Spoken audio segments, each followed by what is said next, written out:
Good morning, Chancellor. Good morning.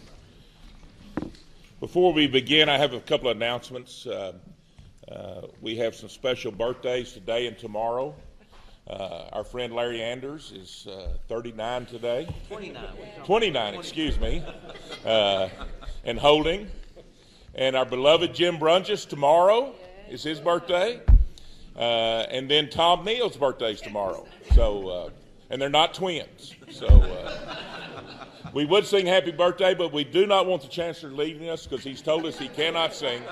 So we're going to bypass that. And Chancellor has some very special guests to introduce, I think. So let's get started with our meeting. The meeting of the Board of Regents, Texas Tech University System is now called to order. The board will continue in open session and meet as a committee of the whole and meeting of the board. Chancellor Duncan, President Nellis, President Mitchell, and President Lang, will you please do all your introductions and recognitions? Thank you, Mr. Chairman and members. First of all, I want to have a recognition of someone that we all know, Dr. Dwayne Nellis, President of Texas Tech University. Dr. Nellis was recently named to the Managing University Intellectual Property Task Force created by the Association of Public and Land-Grant Universities. The task force will examine the purpose of university innovation, technology transfer, commercialization, and entrepreneurship. I also messed that word up nearly, Jim. That's a pretty hard word to say. It also explore whether some institutions' policies and practices may be contributing to the perception universities engaged in technology transfer only for financial benefit. Dr. Nellis is one of the task force 7 members made up of administrators from our universities throughout the country. The neat thing about that is that that kind of establishes us as a leader. And we're doing this right now, and this is a real vision that Texas Tech has with regard to commercialization of our research. And it's really great to have Dr. Nellis appointed to this national task force, and a real honor for our university. The next guys I want to introduce to you are folks that you probably already know, but some folks we're going to get to know a lot better. I want to first introduce to you our new state senator, Charles Perry. Charles served in the state House of Representatives from 2010 until earlier this year. He won the Senate when the old guy stepped down to take another job. He holds a bachelor of Business Administration accounting degree from Texas Tech. Charles and his wife Jacqueline and his 2 children are all Tech graduates. He operates a successful CPA firm here in Lubbock, Texas. Charles, would you stand and be recognized? I also want to represent John Frulo. John, serving as West Texas, has been serving here in West Texas since 2010. He owns Midtown Printing and Graphics here in Lubbock and he serves on numerous committees and is a real leader in the Texas House. He's on the leadership team and can do a lot of great things for our region and for Texas Tech. He is on the powerful State Affairs Committee in the House, which is one of the largest and most powerful committees on general policy. He also serves on the Calendars Committee, which is the committee that basically controls the flow of legislation to the House floor. Very significant and powerful position. Charles' wife is Patty, and they have lived here for a long time, and they do a great job for us. John, would you stand and be recognized?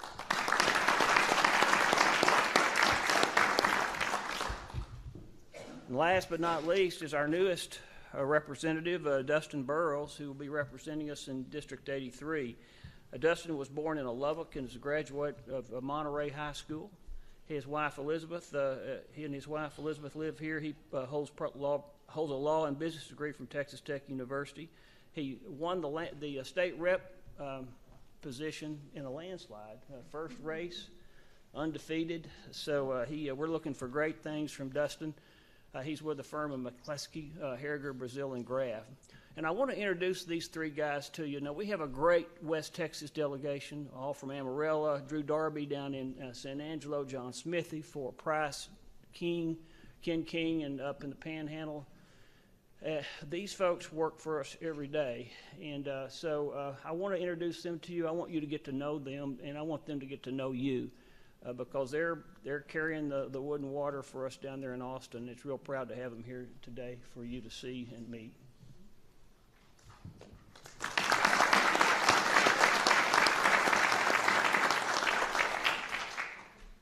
Finally, and last but not least, I have I want to recognize and present to the Chancellor's Order of Merit for the late James Charles Featherston.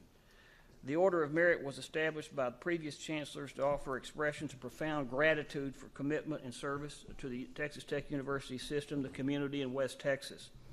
This is my very first Order of Merit as Chancellor. Barry Featherston, the grandson of Charles Featherston, with 2 degrees from Tech in 1985, a BBA, and in 1986 an MBA, and Barry's wife Jan Featherston and their daughter Emily and Emily's boyfriend Mose Gumble are here to accept the award on behalf of Mr. Featherston. Barry's parents couldn't be here because of the family, but they are really grateful for this history. Charles Featherston was believed to be the oldest Texas Tech graduate and recently passed away just short of his 106th birthday. We recognized him, you'll remember, at Hance's Matador evening. He enrolled at Texas Technological College in 1927. Third-year students were accepted for $15 a semester, Senator. Worked through college putting cotton on the tech farm, pulling cotton on the tech farm. Couldn't understand why college was so far out of town. He graduated in 1933, the 5th class of Texas Tech graduates. He became a school teacher, drove the bus, coached basketball. He was married for only 76 years before his wife Ruby passed away. His love for West Texas and dedication to his family make him exactly the type of Red Raider alumnus one in representing our school. We are proud to call him one of our own. He began a tradition of attending Texas Tech spanning 4 generations, which is seen here today. So at this time, I would like to present the Order of Merit to the Featherston family, if they could come forward to receive the order.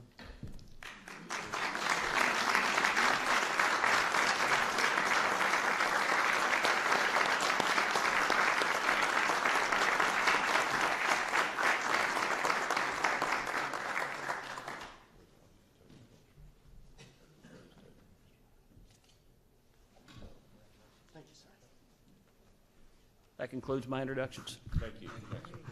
Before President Nellis starts, Brian May, President May, was a new grandfather last evening or early this morning, a new baby girl, so he's not with us.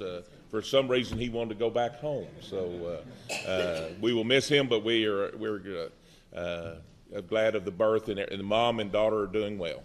Dr. Nellis's report, if we'll save our questions to the end so he can get all the way through his report, and then we'll ask the questions. Dr. Nellis. Introductions, excuse me. I'm sorry, I'm ahead of myself. That's okay. Thank you, Mr. Chairman and Board of Regents. I'd like to start my introductions by highlighting our Department of Hospitality Services, led by Kirk Rodriguez. Kirk, where are you at? There you are.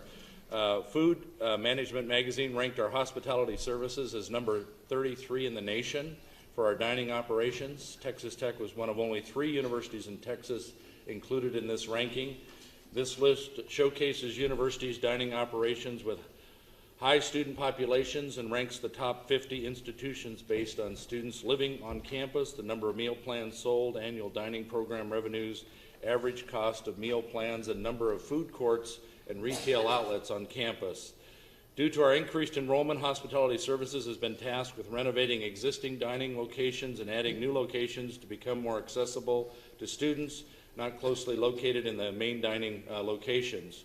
Through these demands, Hospitality Services has done a great job of continuing to offer quality service and engaging the university community through healthy and savory food choices in a very comfortable and convenient series of locations. This is the first time Texas Tech has been included in this ranking, so we thank Kirk Rodriguez and his staff for this special recognition. Congratulations. On a similar note, I'd also like to recognize our catering service on campus, Top Tier Catering, led by David Deason. This past month, our catering service received the Loyal Horton Dining Award in the silver category for catering of special events. This special event, Top Tier, highlighted in their proposal that subsequently won, was based on their entree selection and performance at the Vision and Tradition Campaign Gala. The Loyal Horton Dining Award is highly competitive peer recognition program. Judges spent several days poring over 150 entries for this year's award.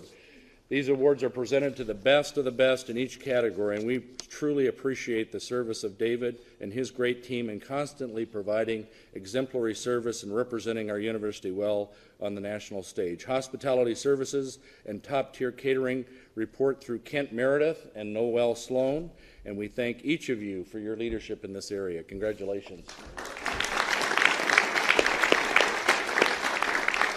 Moving on to a few faculty highlights, I'd like to start with recognizing Dr. Chance Brooks. Chance, there he is. Chance serves as an associate professor of meat science in the Department of Animal and Food Sciences under the leadership of Dean Michael Gallion. Dr. Brooks received the U.S. Department of Agriculture's Food and Agricultural Sciences Excellence in Teaching Award at the national level. This award, being one of 6 regional awards, is presented to recipients who exhibit teaching innovation, excellence, and quality, as well as dedication to the profession and to students, as well as professional growth and development and promoting the nation's food and agricultural system. As part of the award, Dr. Brooks received $2,000 to be given to the college or university of his choosing to support and strengthen instructional programs. I was at the National Association of Public and Land Grant meetings here in November in Florida, and so proud that he was featured as one of the 6 recognized at that special occasion. Let's congratulate Dr. Chance Brooks. Another faculty member I'd like to highlight is Catherine Hayhoe. In addition to her many accolades, including being named to the Time 100 Most Influential People list and being a recipient of the American Geophysical Union's Climate Communications Award, she will be given next week. She was recently named to the Foreign Policy 100's Leading Global Thinkers list this last month. Foreign policy editors developed this list based off the people who during the year made a measurable difference in politics, business, technology, arts and sciences, and in other related areas. Dr. Hayhoe was named to a category called the Naturals, which includes people who help others become better stewards of the planet. Foreign policy is a leading international source for global news, providing an evolving network of world-leading insights and analysis coupled with rapidly expanding original reporting. Again, we're very, very pleased to have Dr. Hayhoe here at Texas Tech University. Congratulations to you. One other faculty member I want to highlight is Dr. Brian Shannon. Many of you know Dr. Shannon. Brian was named to the NCAA Division I Board of Directors recently. This Division I Council is a part of the recently completed overhaul of the NCAA governance structure. The Council will have primary responsibility for Division I legislation, development, and recommending policies to the Board of Directors and supervising and acting on a wide array of issues, including NCAA championships. The Council is composed of 40 members, including a representative from each of the 32 conferences within the NCAA Division I, 4 conference commissioners, 2 student athletes, and 2 faculty athletic reps. So he's one of 2 faculty athletic reps in the nation on this council. Brian has served as the NCAA faculty athletics rep for Tech since 2008. He is serving his 2nd term as national president of the Association of the Faculty Athletic Representatives. That's the respect his colleagues have for him. This group of Brian's peers were the ones to recommend him for this appointment. Of course, Brian, in his other life, serves as the Charles B. Tex Thornton Professor of Law in our School of Law under Dean Darby Dickerson, and I have had the privilege of meeting with Brian on regular occasions related to his duties as the FAR. He does an outstanding job as our FAR, as well as an outstanding job as a professor of law. Let's congratulate Dr. Brian Shannon.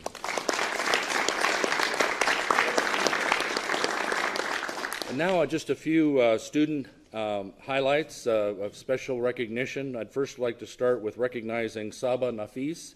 Saba is currently a graduate student and has been one of our all-stars. She's truly a delight to have here at Texas Tech University. Recently, the White House Initiative on Asian Americans and Pacific Islanders announced their first class of E3 ambassadors. This includes 32 young leaders from across the nation committed to improving the quality of life and opportunity for young Asian Americans and Pacific Islanders. This ambassadors program aims to educate, engage, and empower young leaders and to highlight key federal programs and resources in which these populations of people may be underserved. Saba was one of 3 in the state of Texas selected.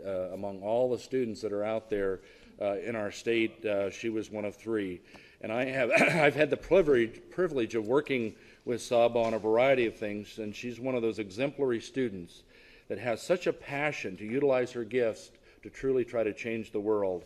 This is one example of many where Saba has fully invested herself to achieve big goals.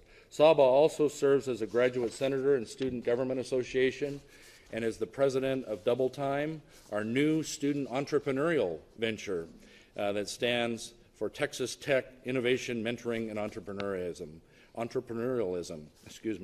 Saba received her bachelor's degree here in math from Texas Tech and is now working on her master's degree in mathematical biology. Let's congratulate Saba Nafis.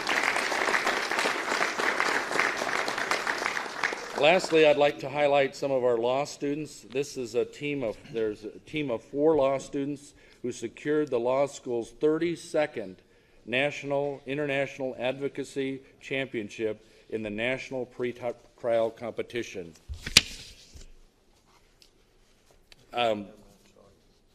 This competition was actually started by our Dean, Darby Dickerson, and she's here today as well.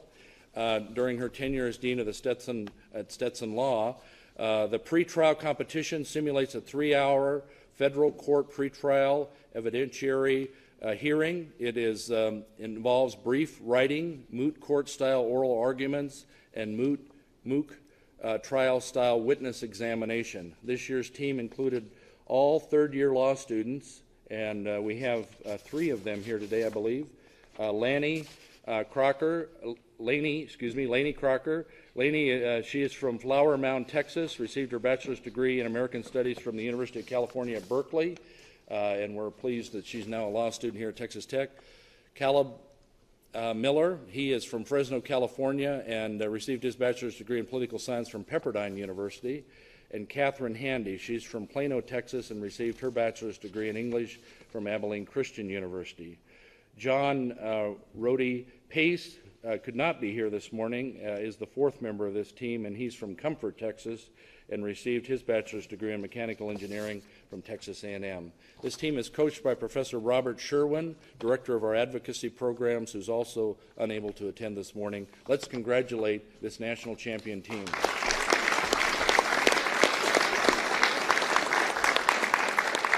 This concludes my introductions. Thank you, Mr. Chairman. Thank you. President Mitchell. Sorry, I thought maybe Mr. Chairman, I have no introduction. Thank you. President Lang. I'd like to introduce 2 people, one of whom you met and gave a presentation, Jeremy Stewart. Jeremy is the president of our second-year medical school class. Stand up here. He didn't know I was going to introduce him, but he didn't know he was going to be here because he called me from the hotel and said, "Are you here already?" So he actually rode over here in an unmarked police car. I assume that was the first time you've been in a police car, Jeremy? All right. Jeremy does a superb job of recruiting for us. He was on the intramural soccer champion team from our school, and has also put together some stuff that we pass out to students about housing to make them introduce them to El Paso to recruit them here. Jeremy does an outstanding job, and you'll hear from him. He'll tell you about the student life at El Paso. So, Jeremy, I'm glad you're here, even though I didn't bring you. Okay. The other person you met in picture, but I'd like to introduce in person, is Victoria Pineda. Victoria is our Vice Chancellor for Institutional Advancement. She's from El Paso. She knows El Paso like very few people do.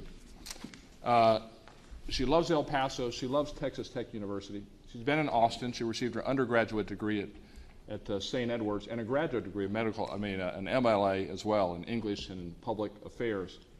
She's certified. She is the outstanding alumni. I think there was one this year, is that right? At St. Edward's. We didn't hit a home run. We hit it out of the park when we brought Victoria on. She understands the mission. She loves El Paso. I very rarely not see her in red or black. I think she sleeps in red or black. She dreams of red or black. And one of the advantages I have is being able to recruit my team being the founding president, and she is phenomenal. And she's going to do great things for the university, for El Paso, but she represents the entire university very well. So I wanted you guys to meet her in person. Victoria, I'm glad you're with us. Thank you. Thank you. Thank you for those introductions and recognitions. The board will continue in open session and meetings of the committee of the whole and meeting of the board. Is there a motion to approve the minutes of the board meeting held on October 10th, 2014? Is there a second? We have a second. All those in favor? Aye. Opposed? The motion passes. We will now consider items as a committee of the whole, and I would ask the vice chairman to preside over the committee of the whole. Vice Chairman Anders. Thank you, Mr. Chairman. The item is consideration of the consent agenda, items A through D, as listed on pages 1 through 5 of the agenda book, and the information agenda as listed on pages 6 through 9 of the agenda book. Is there any discussion at this time on the items in either of these agendas? As a reminder, if there is an item that you would like discussed in further detail and voted on separately from the consent agenda, you may request that item be moved to the committee of the whole agenda. None of that being true, Mr. Chairman, I move that the board approve the consent agenda and acknowledge its review of the information agenda. Is there a second? All those in favor? Aye. Opposed? The motion passes. Please proceed. Mr. Chairman, this concludes the items to be considered by the committee of the whole at this time. Thank you, Regent Anders. The board will continue meeting in the open session to consider reports of the standing committee. Madam Chairman Monfort, will you present the items considered for action by the Facilities Committee?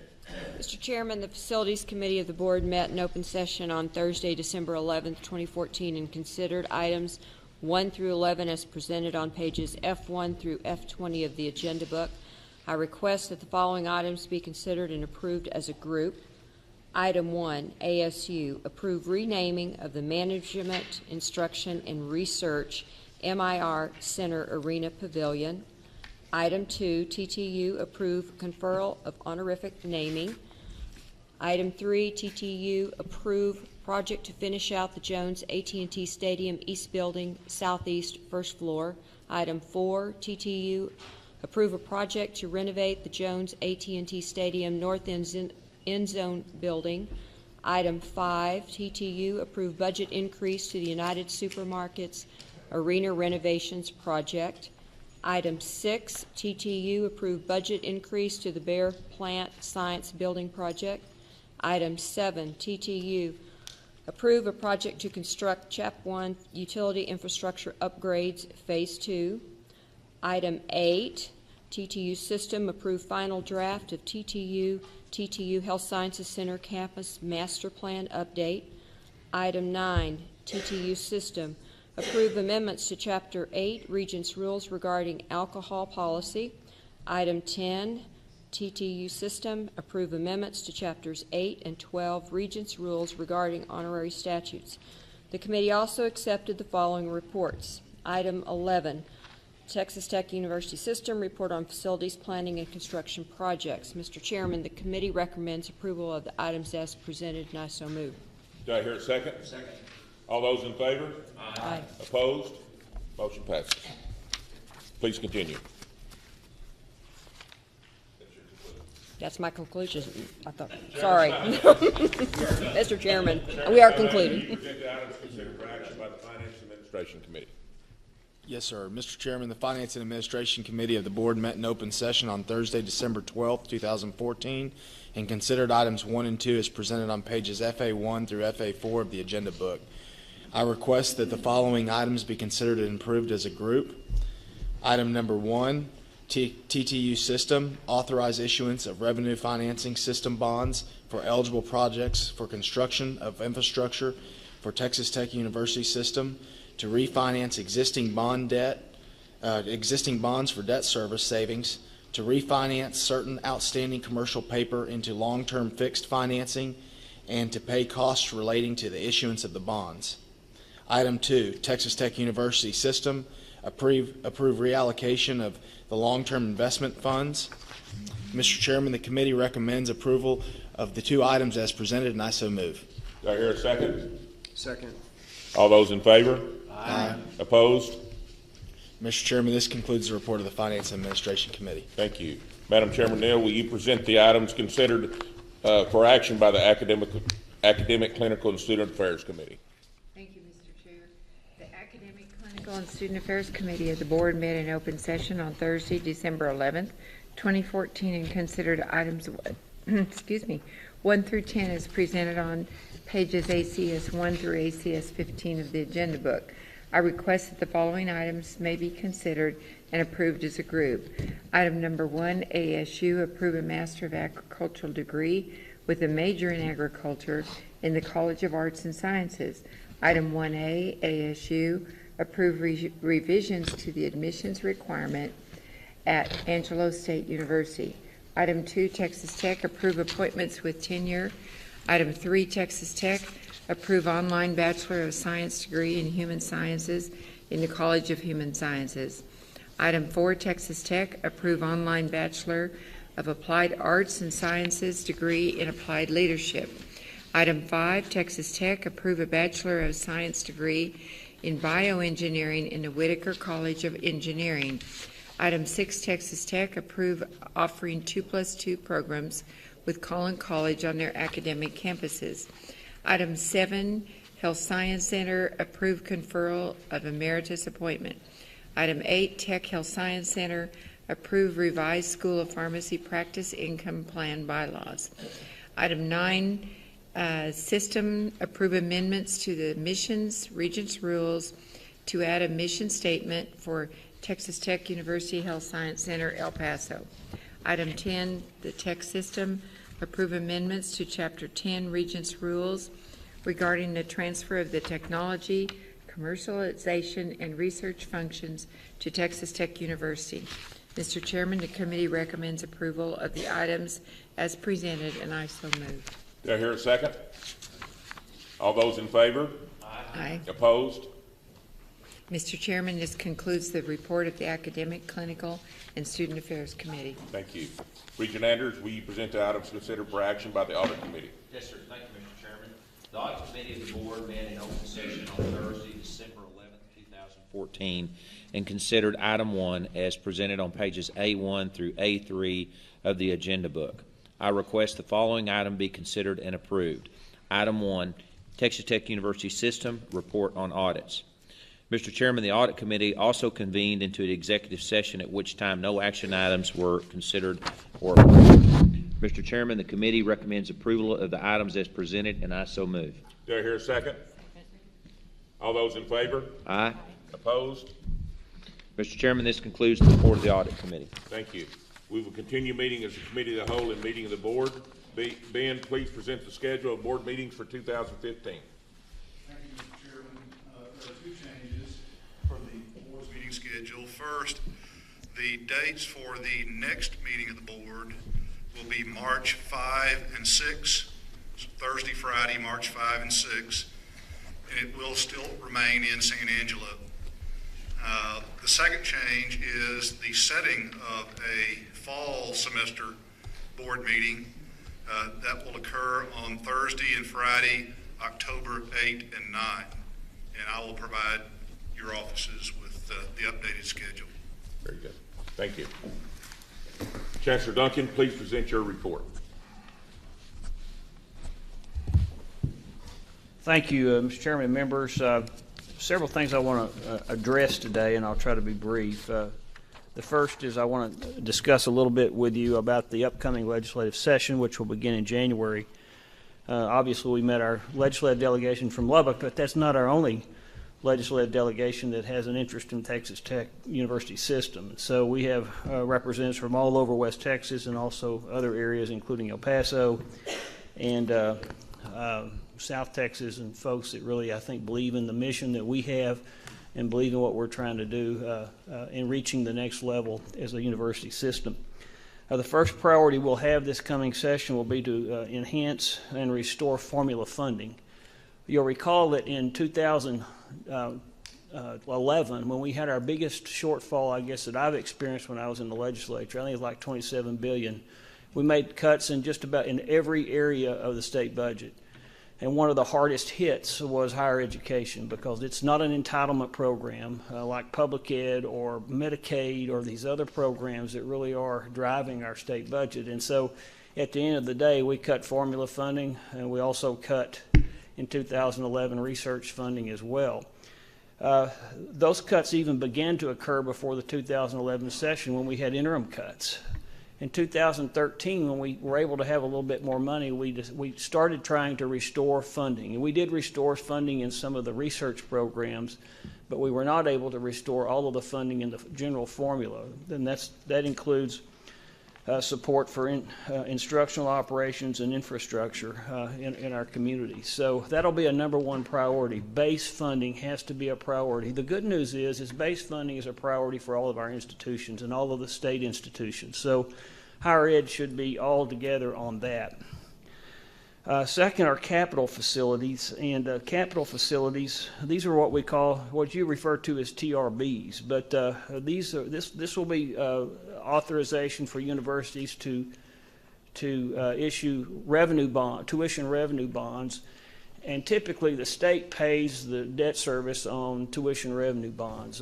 We haven't had a tuition revenue bond issue since 2006. Typically those have gone on 4-year cycles. Because of budget constraints and problems, we haven't been able to get there. Last session, we nearly had a bill, and the bill died in the conference committee on the last days of the session.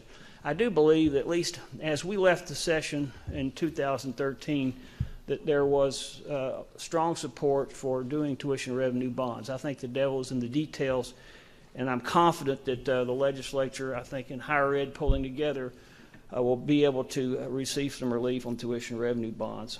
A major issue that we have coming up this year is it's called the HEAF, the Higher Education Fund reauthorization, or actually we actually do recalibrate it, and we also can add money every 10 years. It's a constitutionally dedicated fund. The good news about the HEAF fund is that whenever you have budget shortfalls, you typically can't cut that because it's constitutionally dedicated, so that funding stays steady, and it's a huge fund. For example, in 1993, it was $100 million. The legislature has improved that every 10 years to its current, I think it's like $265 million now annually for all of the universities that are eligible.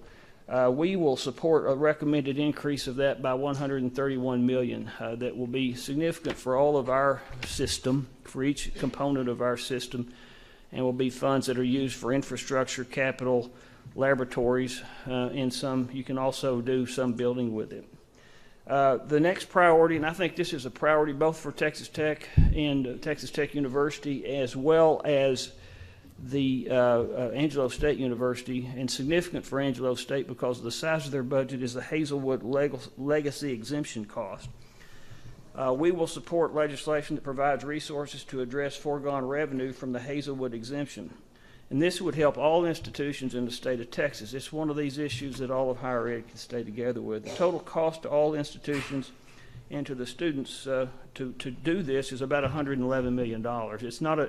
It's not an insignificant appropriation, but what happens in Hazelwood is whenever we give these exemptions to students where they don't pay fees or they don't pay tuition, the only other place, the people who subsidize that are other students in tuition. And so I think the policy should be, if we have this type of exemption, the general revenue of the state should cover that as opposed to tuition of other students who are paying. Another area where we'll focus on is employee benefits. That's a huge expense and cost to universities across the state. However, beginning in one of their budget cut sessions, I believe back in 2003, the state of Texas started paying about 85% of those benefits and looked to the universities to pay the rest. We restored some of that in 2013, but not enough, and it'll be our goal to try to restore more of full funding for our employee group benefits. Student financial aid will be another priority for us, specifically the Texas Grant Program and the top 10% scholarships, which these are vital to expanding participation and reducing student debt. Relevant to our medical schools and important in Texas, we have some new medical schools coming online now, is the expansion of GME. And I know Dr. Mitchell and Dr. Lang will talk to you about that. That's critical. and important. Last session we did some things, but I think that there will be more things that need to be done if we're going to be able to, if we're educating and investing in medical education in Texas, we want to make sure we keep those students in Texas so they can do their residencies here and stay here. Typically, students stay where they do their residency program. So we don't want them going to Boston or Minnesota or Arizona to do their residency, or California, even worse. We'd rather them stay here in Texas and hopefully out here in West Texas in our area. Finally, we want to continue to maintain stabilization in our research funds and increases if necessary. The TRIP fund in particular has been very attractive to higher education. It's been one of the most successful research programs. All of the universities have fared well with this matching program. We have in particular. And so we will certainly have an effort to, and push an effort to maintain funding. We have a good team down there, and I want to today advise you that we want you to participate. You are our front line in the business world and in the political world. We want to make sure that you are a part of this program. So we will be contacting you and hoping that you can be present. There are several occasions when that is helpful. Some occasions are when we make formal presentations to the committees, to the House Committee and to the Senate Committee on Finance. And other occasions are we just want to go down there and talk to our supporters or to the leadership in areas where we need help, and your presence and your guidance and wisdom on that will be greatly appreciated. And we will be actively asking you to actively participate in that as we go through. So we're going to be busy with that. It's going to be a busy spring. The next area that I want to talk to you a little bit about is strategic planning. We just announced our strategic planning meeting in March, and between now and March, we'll be working hard with all of the components of the system to help prepare you for decisions that you'll be making with regard to our strategic plan updates. There are a lot of, we've asked each of our presidents to start presenting to the system office ideas. They're working with their deans and faculty groups to be able to do that, and we'll want to update our strategic plan and have information for you and work with you and keep you advised during the interim of that where we're headed. So when we reach our strategic planning meeting, we can make those changes and pursue those goals that we establish with strategic planning. A little bit of a fundraising update. The system-wide fundraising total is $55.5 million from September through November, which is fairly significant. This is $17.4 million ahead of last year during the same time period.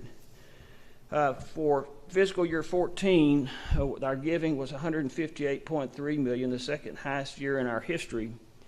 Which is, I think, really establishing and really validating the fact that now people are believing in us. And that's not even in a campaign year that we're bringing in that kind of money. We want to continue to set, the Texas Tech University and all of our institutions continue to set records in enrollment, fundraising, and research. And I have a strong confidence in our fundraising team. They've done a good job for us over the years. The next area that I want to talk to you a little bit about, and then I want to go ahead and turn the podium over to Dr. Nellis, who will give a presentation on the 40 by 20 working group. This is what we did was we appointed, Dr. Nellis and I working together, appointed a working group composed of the following persons: John Opperman, who was our chair, Jim Brunges, Martha Brown, Grace Hernandez, Lawrence Skuvenek, Juan Munoz, and Noel Sloan. And they were tasked with evaluating and looking at the different demographics and statistics that relate to our 40 by 20 goal that is in our strategic plan today. And they've worked really hard. I'm really proud of the collaboration that they did to come up with metrics and also, or at least statistics and data that will help us, you and us, when we go into the strategic planning session on how to approach that and how to manage that particular goal that we have. So with that, I want to go ahead and turn the podium over to Dr. Nellis, who has an excellent presentation for you.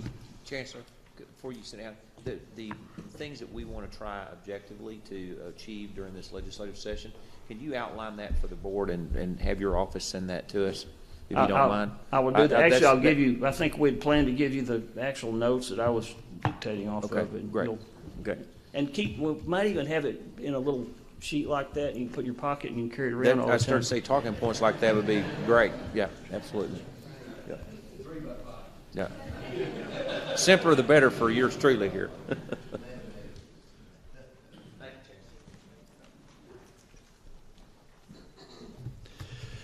Mr. Chairman and board members, I appreciate the opportunity to follow up on the Chancellor's introduction here to this analysis of 40,000 students by 2020. We've done a lot of detailed analysis and really looks from a systems perspective in the context of all the relationships between enrollment and housing and faculty needs and staff needs and budget needs and some of the state policies related to formula, et cetera. So this is truly a comprehensive and strategic look at our enrollment trends in the context of enhancing the quality of what is Texas Tech University.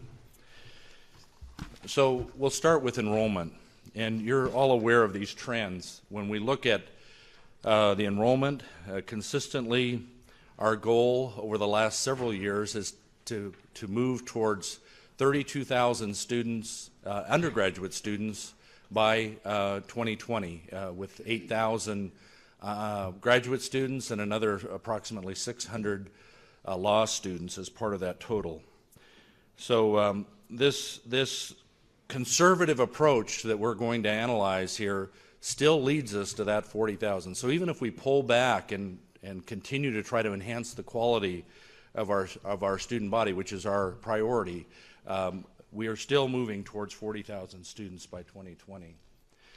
So looking at the trends as far as undergraduates, first of all, you can see that in recent years we've averaged about a 3% annual undergraduate enrollment growth since 2008.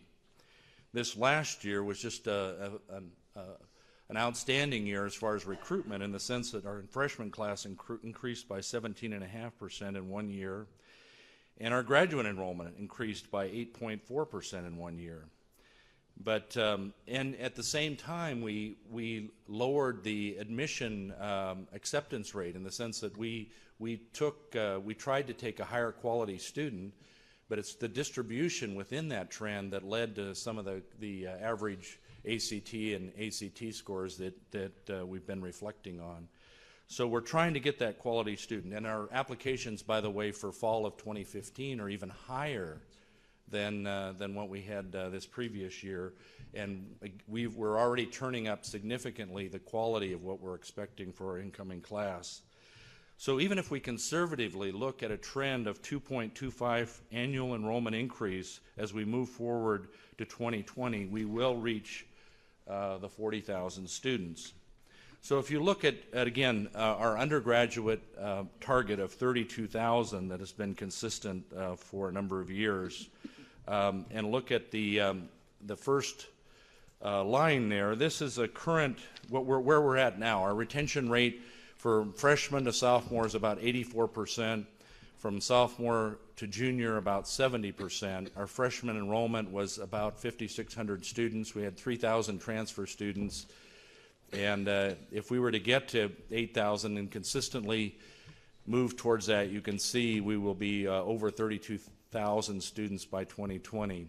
If we increase our retention rate to 90%, which is our goal, and that puts us more AAU-like, improve our retention from sophomore to junior to 77%, we can reduce, again, our freshman class fairly significantly there and still come close to the 32,000. If we go to 90%, 77 for the second year in retention, and just slightly increase our transfer rate, you can see that we'll get over 32,000 there as far as our total undergraduate numbers. So again, to be more AAU-like, we need to be around 90% retention from freshman to sophomore, and 77% from sophomore to junior. But we can stand to be even more selective and still get to that 40,000 total. Augmenting this is our distance learning, online learning. We have over 2,000 students that are currently enrolled online only. So they're not here in Lubbock. They're only taking their classes through online. And that's projected to go to 5,000 by 2020. You know, we've restructured that office. Justin Lauder is leading that and I think doing an excellent job in that area. And we have strategies for growing that with grants we're providing to faculty to incentivize selected programs, strategic programs with increased marketing, and to be sure that we are analyzing the market. So we're not just being comprehensive, providing every degree online, but where there are opportunities from an economic perspective and demand perspective to reach out to a population out there. Also, we're augmenting our regional campus dimension as well, increasing via enhanced course and program offerings at these sites. We're partnering with community colleges. You're aware of our partnership we've had for a number of years with McLennan Community College in Waco, and yesterday and today you approved our relationship with Collin College as well, which I think will add to the number of transfer students coming to Texas Tech University. So as far as trends, we clearly understand and want to maximize our current and future college-going population here in Texas. The geographic dynamics are changing dramatically in Texas, and I'm going to show you a chart on the next slide here shortly that shows some of the trends in that context, but also regionally. You know, if you look at going to 2020, the number of high school seniors in West Texas are going to be relatively flat, but there are selected metropolitan areas, which were high recruiting areas for us right now, that are going to increase fairly dramatically. We also want to ensure a growing percentage of transfer students, and I think our relationships with these community colleges will help that. We want to fulfill the coordinating board's strategic goals for underrepresented groups by providing strong support for first-generation students, and we have some exemplary examples of that here at Texas Tech. We currently have 22% of our student body that are Hispanic, and as you know, we want to be at least 25% to be a Hispanic serving institution. So being sensitive to the diversity of our state's population. So if you look at the trend lines for our seniors, our senior class, for all students, you can see the general trend line from 2014 to 2023, and our current number of Hispanic students that are seniors in high school. This year, 46.6% of all seniors in the state of Texas are Hispanic. By 2020, that'll be 55%. You can see that the number of white senior students is relatively flat, actually declining somewhat as a proportion of our total state's population. African American going up just slightly, and Asian Pacific, again, going up slightly as well. But the key is being sensitive to this changing diversity of our state's population as we continue to elevate the academic quality of our university. So our goal is to be more AAU-like. And in that context, part of that is to be more competitive with our federal funding and research through NSF, and we saw some significant gains this year in that category. In USDA, state and industrial research funding were up. Faculty members in National Academy, we have 4, as you know now. We've nominated some of our existing faculty for that recognition. We'll know more here in the next few months as to the success of that. The National Research Council, every 10 years, ranks every program, graduate program in the United States as far as the quality of faculty. We want to be competitive there. Our faculty awards and honors, we want to continue to elevate our faculty, and we have a very organized effort to nominate our faculty in these key areas now. Citations for our faculty, and number of PhDs granted, number of postdocs. These are all important in raising the profile of Texas Tech University, as well as increasing the quality of our undergraduate and graduate students. So on the undergraduate level, we are trying to enhance the graduation rate to be more AAU-like by having smaller and more classes taught by tenure-track faculty. We want to continue to increase the number of faculty to maintain the student-faculty ratios we currently have. The first-year experience and learning community is very, very important, and I've talked to you already briefly about this new residence hall that should be thematic and possibly linked to our honors program as a possibility, the one that's coming online in 2017. We want to enhance scholarships and need-based aid. We want to increase our advising strategies and, of course, enhance our admission standards as well. Relative to the Big 12, our student-faculty ratio, as you can see, is similar to many, except for the private institutions. In the Big 12, we're very close to our sister institutions at the 20-to-1 ratio. This past year, we do not have the latest figure yet for student-faculty ratios. You can also see, as far as SAT scores, as you know, this fall, we went down 10 points as far as our SAT. We stayed the same at the ACT level. And again, we raised the standards as far as the quality of our class in the context of that lower bar, but within the distribution, we're still not getting that high-end student as a proportion of the rest of the students that we're admitting to Texas Tech, and that's where we need more scholarship dollars and being able to recruit those. And speaking of scholarship dollars, then, these are the current categories of presidential scholarships that we offer. From a historical perspective, you can see the last 3 years' trends as to how many of those students enrolled at that highest level. And you can see we're not getting a huge number of the top 10 highest SAT, ACT scores, and part of it is what we're able to offer them, and I think we need to continue to ratchet that up to a higher level to be competitive. I might mention that 25% of all merit awards come from endowment funds, 25%. The rest are from designated tuition. So we need more endowment dollars, and I know that's a priority of the Chancellor and certainly of me as we move forward in trying to secure more funding to recruit those highest level students. Yes? Could you give an example of what another institution would be able to offer that you're saying we're not able to? So, for example, with National Merit Scholars, we have actually I think the lowest number in the Big 12 right now, and I've put together a plan to try to get more of those students, and I'll mention that here briefly. But those students are being offered full tuition, so that for Texas Tech that would be $18,000. Full cost, all their residence hall costs are paid for, and they get funds for books. So those the top quality students are basically getting a full ride. And then it scales down from that. So that's the competition we're in relative to these best students. But I think if we could even be double what we're at there, from going from 6 to 12,000 total, I think we'd be very competitive and increasing our yield significantly.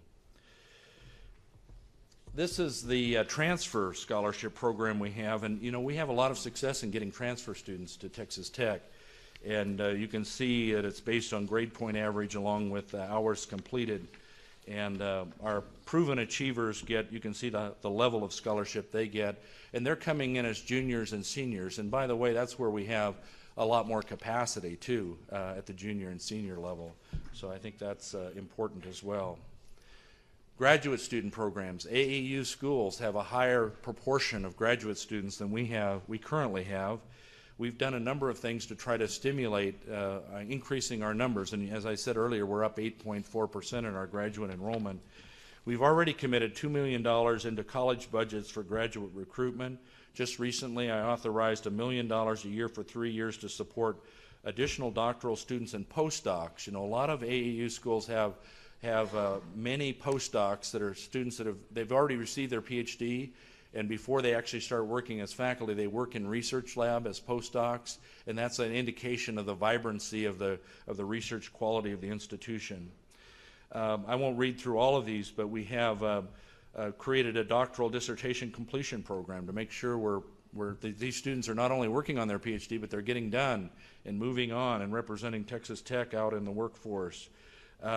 We've expanded internationally to our student recruitment, and many of these international countries will sponsor these graduate students, like the country of Brazil, where they have a scientific mobility program, and we're trying to get more of those students here at Texas Tech University. And they're just one of several countries now that are sponsoring graduate students to come to the United States. And these are high-quality students that we can recruit, and those countries are paying for it, and yet it enhances the quality of our AAU profile. We have also increased the number of honor students, and I think this college is really a critical part of our AAU profile. Michael San Francisco is doing an outstanding job as the dean. We were up 9.3% from fall of 2013 to fall of 2014 in that college. The SAT averages 1268 in the Honors College. So you can see as we increase that profile, that really pulls the bar up for Texas Tech University overall. We go out on the road in the fall. I go out with my team of their deans and vice presidents to recruit these top scholar students. And just as an example, I met a young lady in San Antonio here at the Top Scholars event, and she had already been accepted at NYU.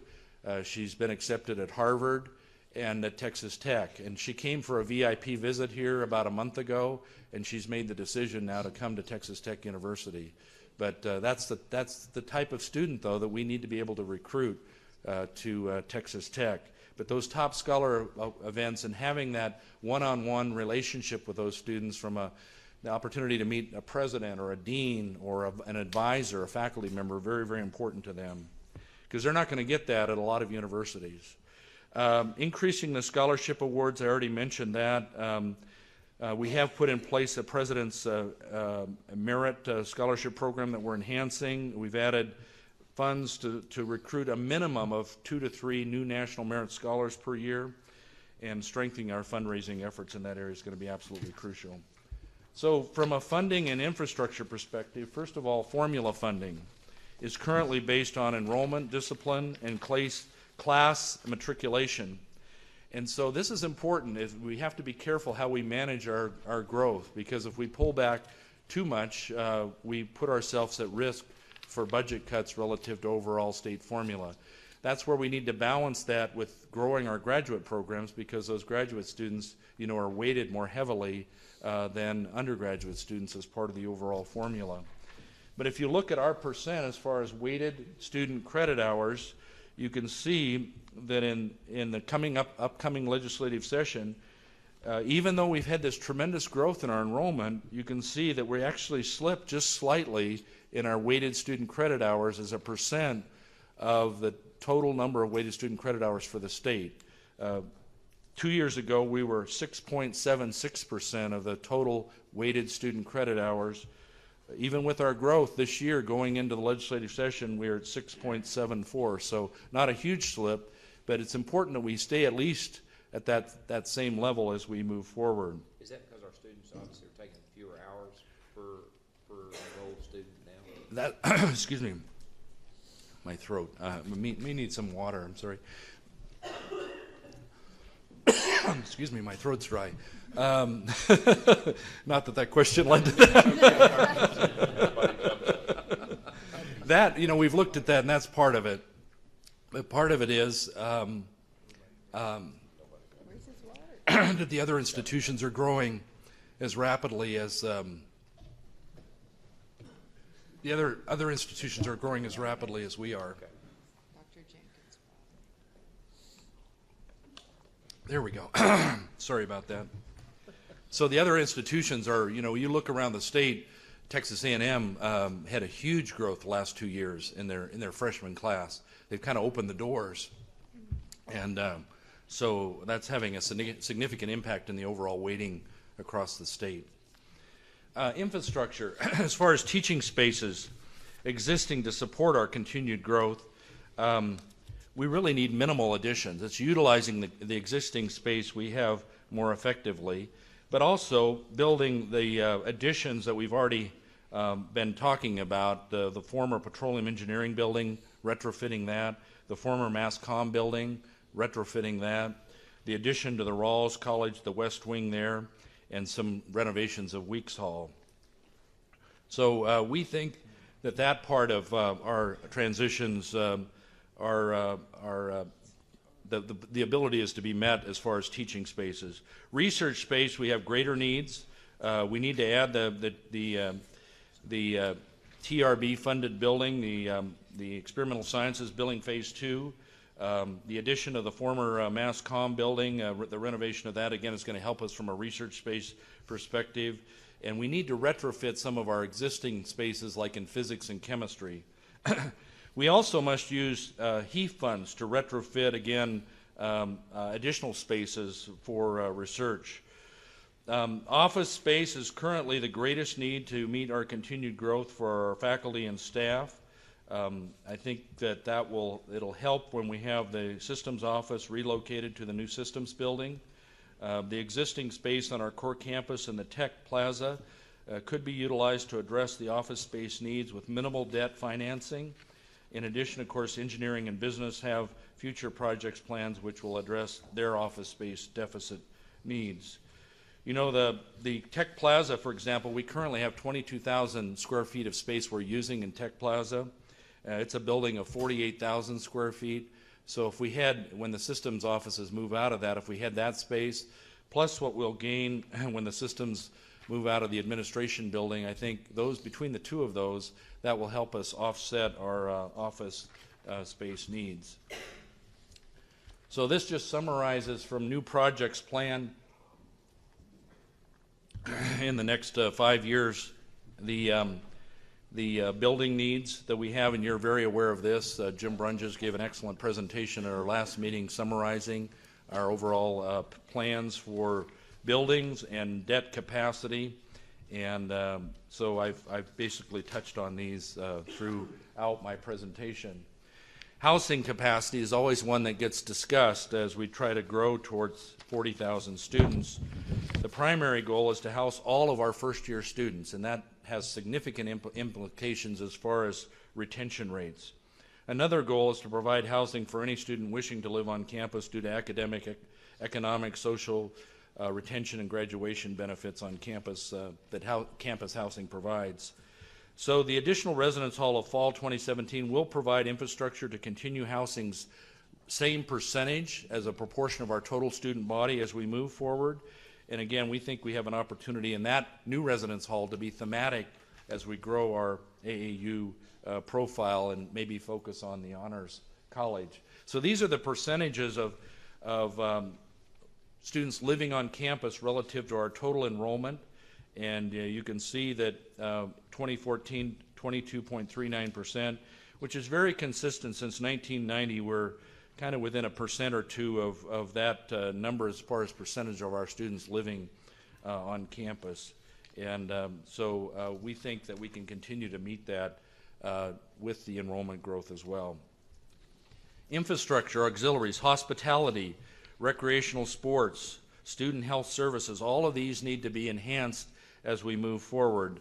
The recreational sports, for example, we need a satellite facility, and that's part of the master plan, located conveniently between Texas Tech University and the Texas Tech University Health Sciences Center. And you can see that transportation and parking will certainly need to continue to look at that as far as future needs. The Student Union, United Supermarket Arena, as far as adequate space for facilities that we have. Our increased enrollment will also, of course, necessitate added staff, and we've been doing that in the last few years. We've added a significant number of staff in auxiliaries and student services as far as counseling and support to our students overall. So in summary, the trends, even conservatively, as we enhance the quality of Texas Tech University, will likely lead us towards 40,000 students by 2020. We need to continue to meet goals to enhance academic quality by consistently enhancing the student quality while maintaining progress towards becoming a Hispanic serving institution. We need to increase the number of our faculty to maintain our student-faculty ratio and maybe even enhance it. We need to enhance our retention rates and our graduation rates, our number of graduate students as well.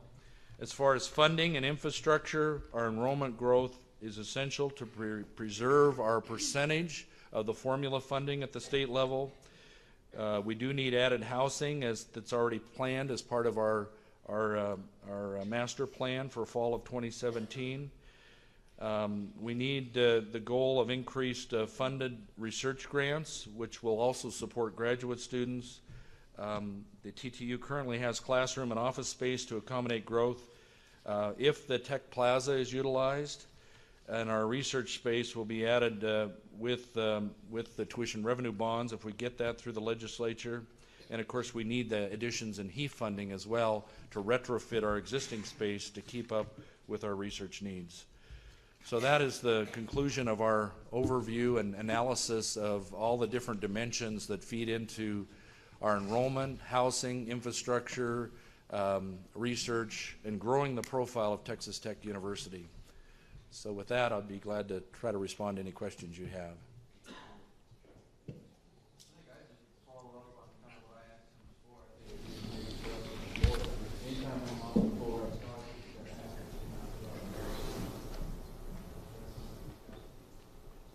Something we've got to empower him to do better. Scholarship, again, I think one that Chancellor, maybe you want to speak to that too. Yeah, I think that's when we met with our working group. That was an area where we felt like needed, not just national merits, but I think all of the upper level, high quality student scholarship programs can be increased, and there are a lot of things that we need to do. But I think, and I appreciate Dr. Nellis's report here, because I think it lays out kind of the beginning of our strategic plan for TTU, where we need to go with regard to maintaining our desire to be lookalike, or AAU lookalike, as well as where we need to place our funding priorities, and that includes the legislative priorities as well as where we go, because TRBs are important, and HEAF is really critical to that, because that's the changes in that will be significant for us to be able to do some of the things we need to infrastructure-wise. Even Hazelwood, and we certainly are proud of our being a military-friendly campus, but we supplement that about $11 to $12 million a year. So you think about that as significant as well. But going back to what Regent Ray was saying is that now we're moving into the athletics with this full cost of education, and it seems that we need to have the same campaign for full cost with regard to the types of high quality students that we want to recruit here, and so that'll be part of the strategic plan discussion that we'll have and how we get there. I just appreciate y'all doing this. Appreciate your presentation. Any other questions? The March meeting. Yes. Okay. That's great. Well, thank you all. I'm sorry about my voice. That's not a good sign, given how many times I have to speak today with graduation. Thank you all very much. I appreciate it. Right, sorry. If you don't mind, we need Hayden Hatch. No. Yes, sir. Sit down. Now. Sit down, big boy. I just want to request that I have some tequila up here when I get started. My voice. Sometimes when I get in the morning, my voice. Thank you, Dr. Mitchell. Well, thank you, Mr. Chairman. Thank you, Board, for having me this morning. Hearing President Ellis talk about that honors college, I'm glad I got in 3 years ago, because with those SAT scores, I'm not sure if I could get in today. So that's great. That is wonderful.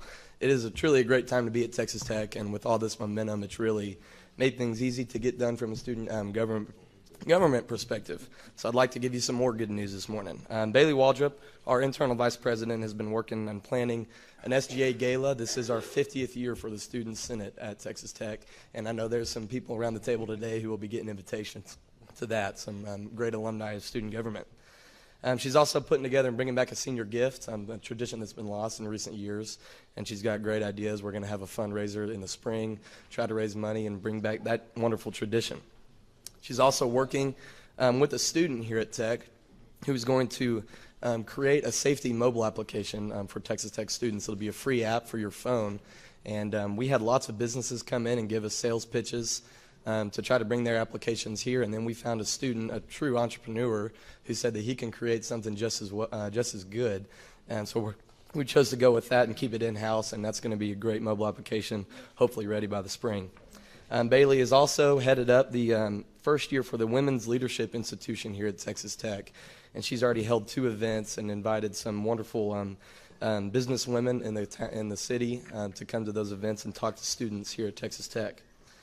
Pradeep Adaluri, our graduate vice president, has been working on a food pantry project. He's got a little bit of budget in the SGA bank account, and he decided to put that towards foods for our students who might have trouble finding their next meal.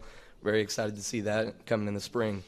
He's also been working with Dr. Juan Munoz for a $25,000 research grant for students here at Tech. We talked a lot about research and becoming AAU-like, and this is in stride with that goal. He's also been working to add a course for undeclared majors. He's been working with our freshman year engagement students on this project and with the provost's office, providing a course for people who are not sure what they want to do, and that course would bring in people from the community and business leaders and as well as faculty members to talk to them and try to provide guidance for what major they might want to choose. Stetson Whetstone, our external vice president, has been working with Safe Ride a lot this semester. As some of you may know, Yellow Cab closed mid-semester, and we did not see that coming, to be honest.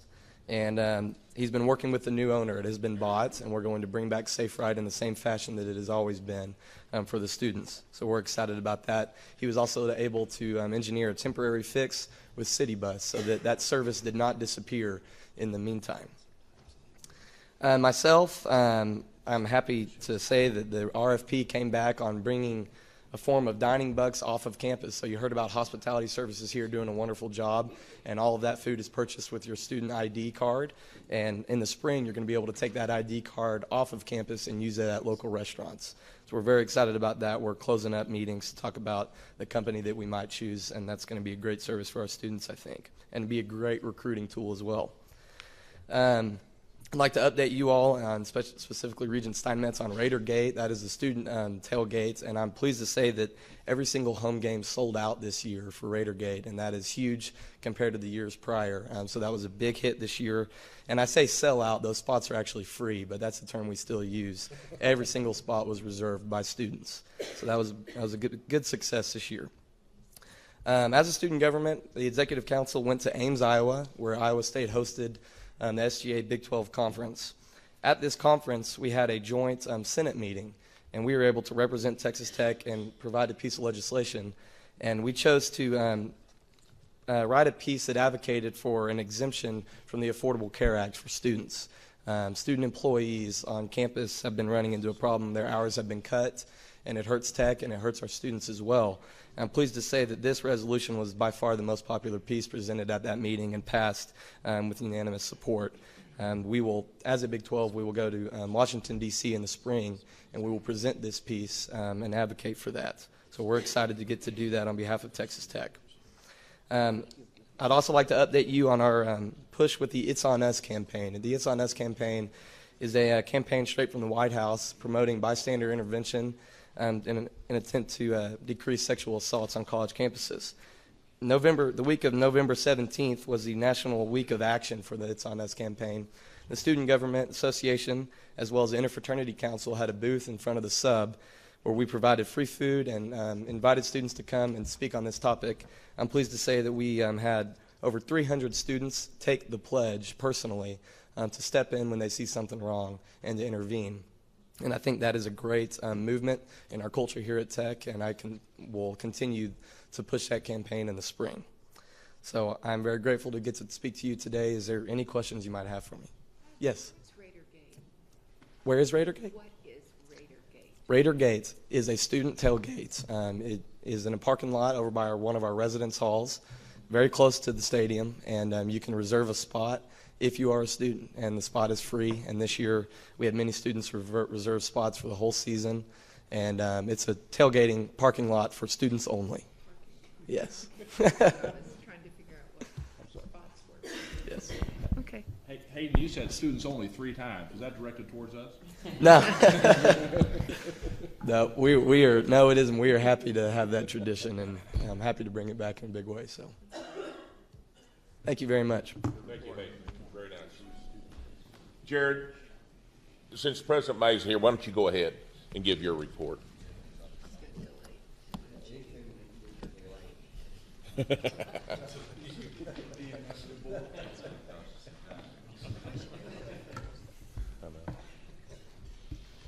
So I apologize, Dr. Mitchell. Dr. Lang's next anyway, so. Well, lucky for me, I've had an all-star team this semester. Unlucky for you, I've kind of a long report. So over this last semester, we have accomplished a lot. We worked very closely with the San Angelo Chamber of Commerce, the Concho Valley Transit System, the Freshman College, and many others to bring public transportation to Angelo State University and its students. The SGA designed route will take students around town to shopping centers, restaurants, and entertainment centers, and the historic downtown for minimal to no cost to the students. We'll be pilot launching this program in January, but we believe it is going to be a huge success. And there are many different players and key roles in this project, and I don't think I could name them all, but I would definitely be remiss, and I know he's not here, but I'd like to thank Dr. May. Without his support and his leadership, this project would not be taking off in January. The last time I spoke to the board, I mentioned that a pair of SGA senators were spearheading an initiative to have street signs around and on campus changed to ASU-themed colors. I think I may understand just a fraction now of what being a parent is like as I watched my two SGA senators present their initiative to the San Angelo City Council. I couldn't have been more proud of them. They did a phenomenal job. City Council voted unanimously to approve their initiative, and those signs will be going up within the next few months. The great thing about an initiative like this is that it can only grow from here. It doesn't require much maintenance on our part. So we're looking forward to seeing years to come as the sign radius for ASU-themed signs to expand around campus. Also, at the last meeting, I mentioned our Christmas program. I would like to thank Jarrett Lujan, who is here in attendance, right over there, for his stellar leadership with this program. It was actually on our drive back from the summer board meeting that he asked if he could take the lead on it, and he outlined his vision for it. And anytime anybody offers to take the lead on a project and they have a vision, I'm all for it. He did a phenomenal job. He outlined his vision, like I said, and he changed the location of the program to the Memorial Oak Grove, which, as some of you may know, is a tribute to fallen ASU students during World War II. It was a fitting location to celebrate life on the grounds of an area dedicated to those who paid the ultimate price for our great country. It went from being an SGA event, that's what it's been in years past, to being a whole campus-wide event. He brought in many student organizations, many departments, administration on all levels. They pulled it off. It was phenomenal. We had an ice skating rink in West Texas, ornament decorating, hot chocolate. We had a charity drive with the local student ministries. We had the ASU orchestra was there. The physics guys came out and made dipping dots. I don't understand how they did it, but they did. It was splendidly organized, and it was all topped off with the spectacular lighting of the Oak Grove. If anybody happens to be in ASU within the next couple weeks, I really highly suggest dropping by the Oak Grove in the evening, because it is really well done. And yet again, there are many people who helped pull it off, but a special thanks does go to Dr. May and Dr. Flores for their support. Starting in January, we'll be launching the Student Energy Empowerment Initiative, C. We have very high hopes for this program. An SGA senator has taken the lead on this project and has received wide support from students, administration, and faculty alike to make this project a success. We hope to have some numbers to present at the next meeting, but we believe it's going to save students a substantial amount of money that we can reinvest back into student life. Briefly, let me just mention some of the other things we have done this semester. We reached and maintained a full and all-star Senate. We launched a student health initiative. We launched the LAMS program, which is a child daycare. We bring daycares onto the student discount program. We worked with IT to reach a deal extending laptop rental hours in the in the library. We launched a very successful fifth quarter that we'll be duplicating during the basketball season. We hosted a luncheon with the now Texas Land Commissioner, Mr. George P. Bush. The student discount program continues to grow. We fundamentally restructured the SGA election system to create a transparent and smooth election process. We created a system of accountability for Senate committee chairs to ensure active chairs and committees. We're taking the lead on many school spirit and pride initiatives across campus. An SGA committee actually, they spelled the word Rams on the Concho High Rise during every home football game. And speaking of football, I was very pleased to see SGA members travel to every away game possible this year, from Keensville to Commerce to Colorado, actually. It was a phenomenal year for football, and we're very pleased to be there with them. In closing, I would just like to reflect on a few of the main lessons I've learned in the 8 months that I've been president. The first one is that success depends on the people you surround yourself with. The team I've got with me, we would not be anywhere near have done what we could have done without these people, and I really, truly appreciate their support. The second thing is, when somebody asks if they can lead a project of any kind, ask what their sock drawer looks like. If their sock drawer is disorganized, maybe not the guy. If their sock drawer is color-coded and organized by length, then that might be the person to lead the project. Just a thought. We have truly had a whirlwind of a semester at ASU, and I'm not going to lie, I'm really looking forward to being a lame duck in February. So unless there are any questions, this concludes my report. Okay. Thank you very much. Y'all are very safe, and very Merry Christmas. Merry Christmas to you. President Mitchell, if you would kindly present your report, if you would like to. Only if you'd like to. Only if I'd like to. That's a loaded question. I'm going to keep mine short because I've got someone that I want to have you guys get some information from. A lot of what needs to be said for the board has already been said by Chancellor Duncan and President Nellis regarding the upcoming session. The upcoming legislative session for everybody is going to be exceedingly important. We're looking for tuition revenue bonds for buildings. We're looking for formula funding changes. We're looking for HEAF funds. We're looking for GME funding, as was mentioned earlier. There are a lot of things that we're going to be putting together that we're going to be targeting. And as the Chancellor said, everybody rowing the same boat the same way is going to be important from the standpoint of board members helping and the like. So there's going to be more coming on that. A lot of our strategic planning is kind of dependent upon that.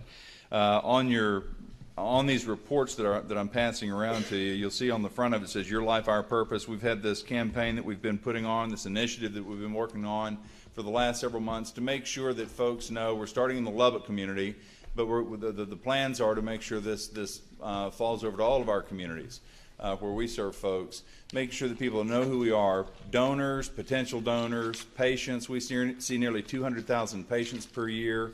Our alumni, we now have an alumni group that is about 20,000 folks. We don't have any way of engaging people like that. We want to find ways to engage them, to bring them in, so that as we grow and so that as we look toward things like scholarship money and the like, we've got a means for doing that. The scholarship part of it is exquisitely important for everybody. On the general academic side, with the AAU doing what it does, there's this historical goal that everybody tries to achieve with that. It's much different than that on the Health Sciences Center side. One of our goals is to make sure that other people want to look like us. And the fact of the matter is there are certain things that we do quite well. And at the end of the day, I want our sister universities in the health sciences arena doing what they can to emulate Texas Tech. And so we've got some really good things working, but the funding that we get for scholarship money becomes exquisitely important. We've got really good recruiting efforts in place, and they've paid off over the last several years, but we've got to do something to be able to fund some of the educational aspects of these kids' careers, to get the folks in that are absolutely the ones that we want. I hope that in your report you'll go through and look at some of these things. I'm going to hit just a couple of very quick highlights.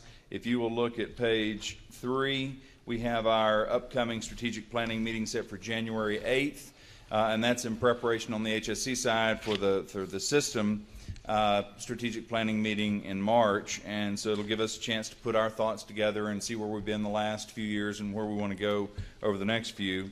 On page 5, I've got a section in there about our Mommy Meds app.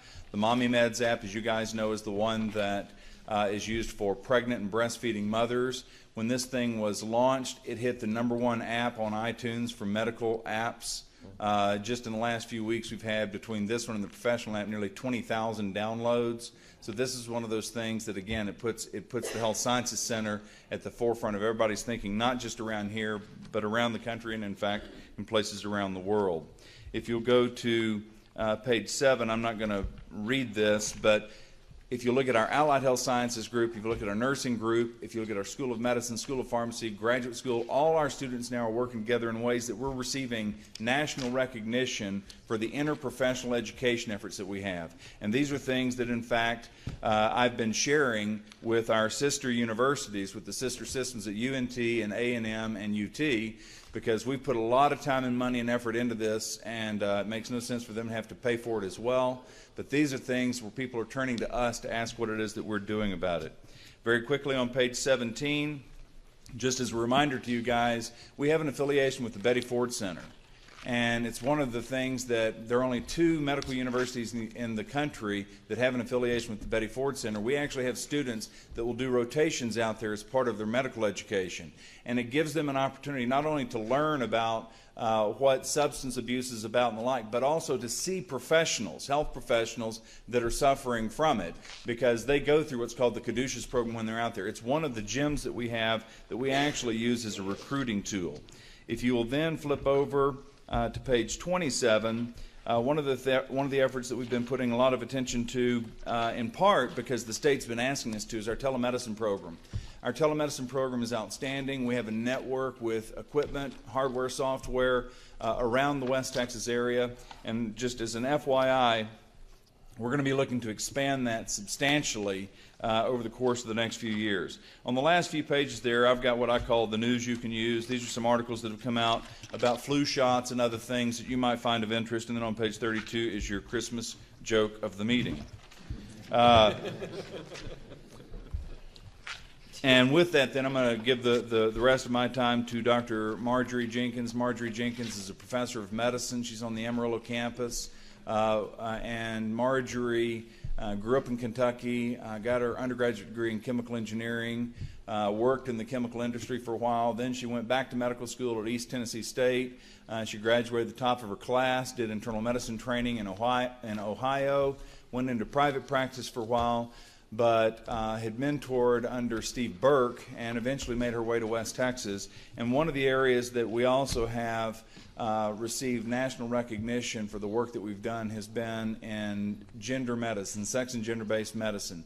Started out as just women's health, and it started out with Marjorie's interest in women's health. However, it's much more than that. And the Laura W. Bush Institute, which was started several years back, took a small amount of money that it's worked with now over the last several years, and it's used that money in seed grants and other things to help other efforts. It's one of the 4 institutes that we have at the HSC, and I wanted her to give you a quick update on the things that have happened just over the course of the past few years, because we are at a point now with the Laura Bush Institute where it's poised to do some really, really good things moving forward. So with that, Dr. Jenkins, the mic's yours.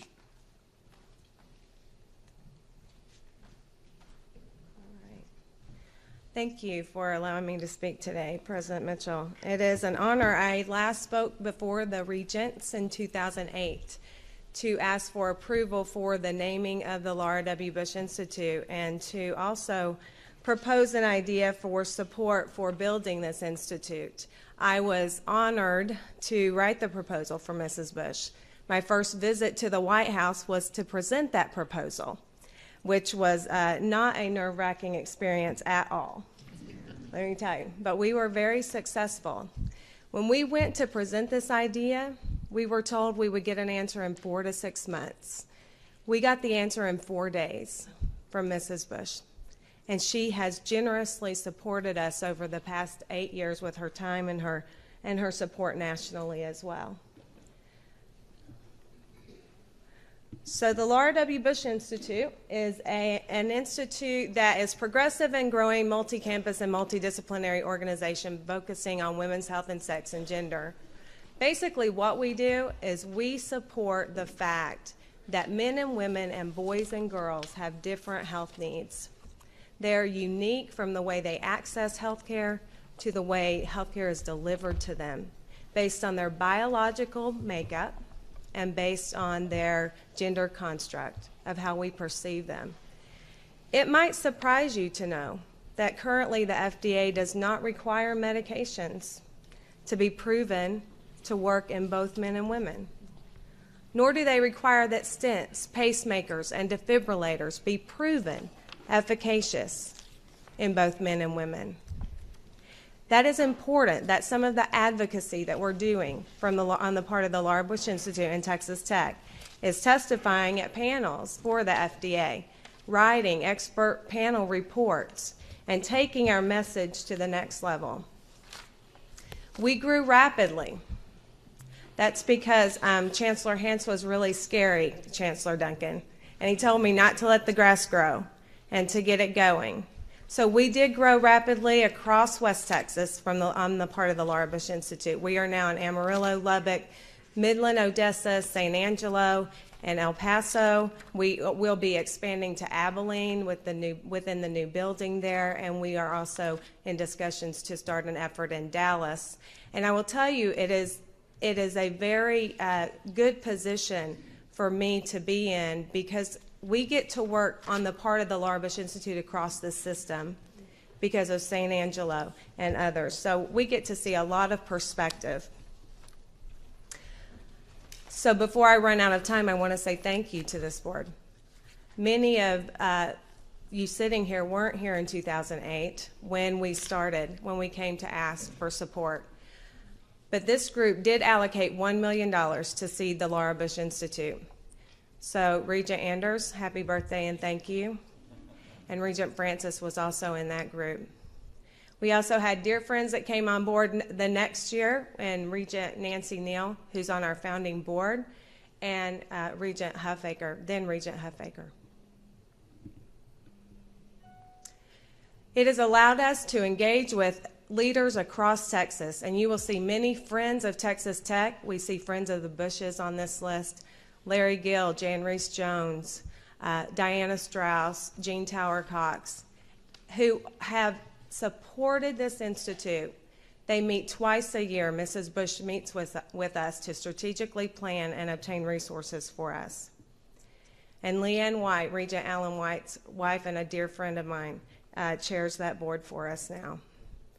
We have hosted over 75 community events. Over 20,000 girls and women have been directly reached by the Institute, and we have engaged over 1,500 volunteers. We are taking the message of Texas Tech to the community. We are showing them that we're engaged and that we care about them across West Texas. We provided 84 research grants that has spurred scholarly works and NIH grants and PhD student dissertations. We're creating the one and the only health professionals curricula and continuing medical education programs. So I'll wrap up by telling you what we've done that is the first, the best, and the only. And as I think about this, I think if you're the first and the only, then by definition you're the best. So that just came to my engineering mind, this week. One is Mommy Meds. You've heard about Mommy Meds. It is the first, and it is the best. In 2008, we were asked by Dr. Tom Hell to engage with him to launch the Infant Risk Center. He came, then Dean Jordan sent Dr. Hell our way. We took Dr. Hell on a road show in Amarillo. We also had our first fundraiser from the Institute in 2009, and the Infant Risk Center received over $200,000 from the Laura Bush Institute. We also lobbied for their space, and we lobbied to get it redone so that we could tour folks during that Power of the Purse, and Jenna Bush came and was our keynote. So we are very proud of Mommy Meds. We continue to engage with them through our national board and open doors for them in foundation proposals and development proposals, and just really proud of the work of Dr. Hale. The Cancer Prevention and Research Institute of Texas, we had a grant of $1.67 million to provide breast cancer screening and diagnostic services. I led that grant. We had 2 campuses and areas, South Plains and Panhandle. That model went to ASU, and our office there, the Laura Bush office, received $1.3 million, and that model has now been expanded back to Amarillo to include cervical cancer. All total, we have brought $4.5 million to West Texas for screening women for cervical and breast cancer. I particularly resonated with this program. My mom died from breast cancer at 52, And I say she really didn't die from breast cancer. She died from lack of access and lack of education. So we have 54 women now that were diagnosed early, and we'll see their children and grandchildren grow up. So it's a really amazing program. We have the first sex and gender medicine certificate program for practitioners.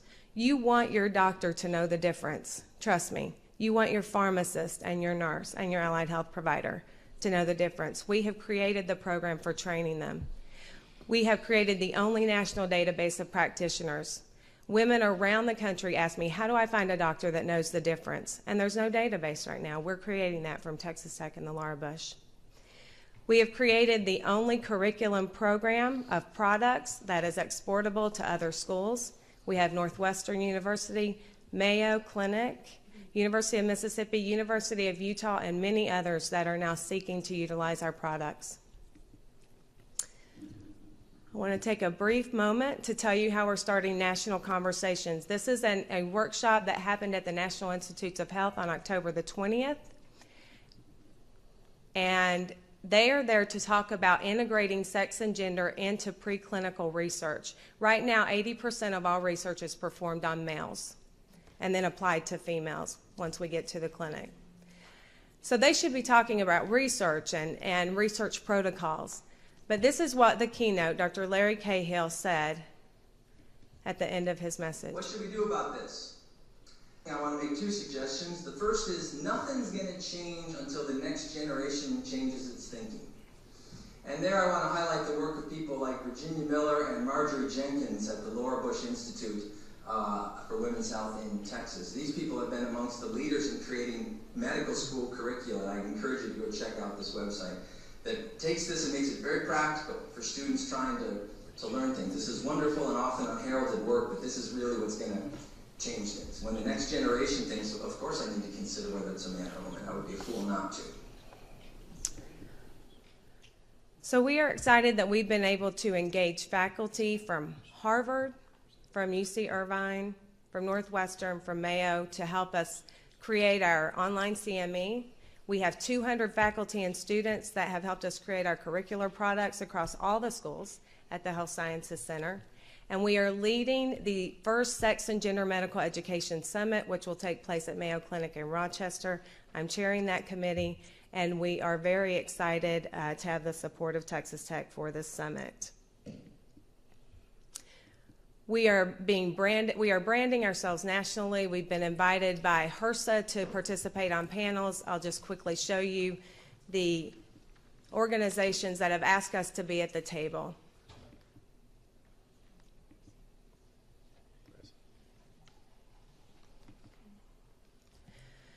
The Laura Bush Institute provides a lot of tangibles that I've shown you, but we also provide an intangible.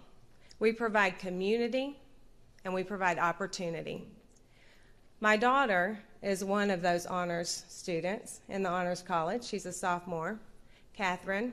When she came to Tech, very highly recruited student, top 2%. She came for a VIP tour, and she never looked back. She had to find her community at Texas Tech because it's a large campus. We provide a place for faculty and students of like mind to come together and to help us move forward this agenda that everyone deserves the most personalized and high quality health care possible. And to that end, you gave us $1 million. We are continuing to build the first, the best, and the only programs, and we have directly launched a Laura Bush membership program and have representation from every campus, students and faculty, TTU, ASU, and HSC. And we have given back $1.84 million over the last 5 years. We believe that not knowing the difference doesn't mean there is no difference. And that is really the basis of the Laura Bush Institute. That's your second Christmas joke of the day. This one's better. It's got pictures, right? So to you, the Regents of 2014, I want to thank you for all you do. for our system. And I want to ask you to continue to support us when you go back to your communities to help elevate the Laura Bush Institute. We have a big agenda over the next few years. We need to become an endowed institute. We want to expand our presence in West Texas and in East Texas. It will take a village to do that, and it will take leaders like yourselves to help us to do that as well. So I do want to thank you. And I also want to thank President Mitchell, who is such an excellent supporter of the Laura Bush Institute and so strategic in his thinking that it has really helped us to elevate remarkably more than we ever could have. Thank you, President Mitchell. Any questions? Outstanding. Very good. That was Thank very you. nice. Thank you.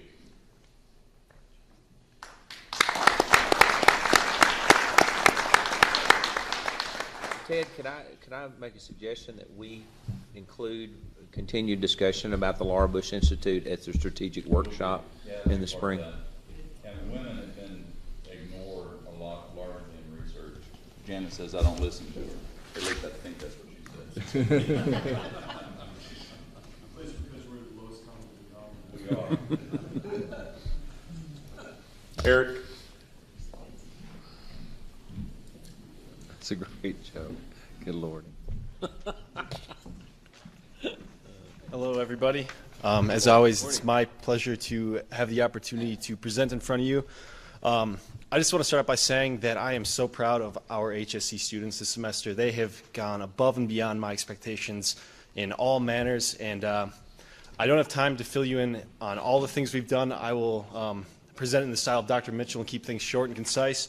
So our senators this semester have completed over 400 community service hours, and that's between the 45 that are here on the Lubbock campus. So that is a significant feat. They volunteered at the Pumpkin Trail, the Hope Lodge, the Ronald McDonald House, and I am, like I said, so proud and impressed by them.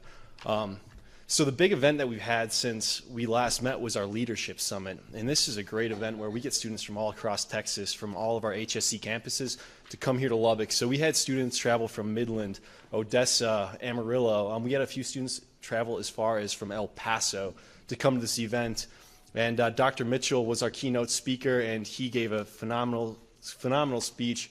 Everybody was so excited to work together after it. We had a big interdisciplinary teamwork activity.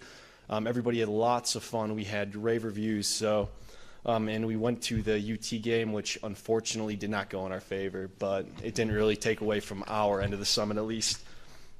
Besides that, we are currently taking applications for our Phonathon Scholarship, which is an annual event. Last year, we gave out over $80,000 of scholarships to our students, and we have already earned $33,000 more than that, which all won't go to the scholarship, will go to the endowment fund, but we're looking forward to being able to give out more money and support more students in the future. So this is very exciting for us.